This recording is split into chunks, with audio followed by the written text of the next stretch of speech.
गरुडगमन तव चरणकमलमिह मनसि लसतु मम नित्यम् गरुडगमन तव चरणकमलमिह मनसि लसतु मम नित्यम् मनसि लसतु मम नित्यम् मम तापमपाकुरु देवा मम पापमपाकुरु देवा मम तापमपाकुरु देवा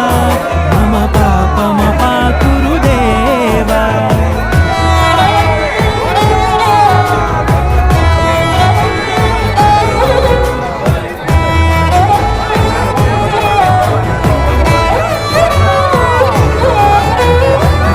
जनयन विधिनमुचिहरण मुख विबुध विनुत पद पद्मा जल जनयन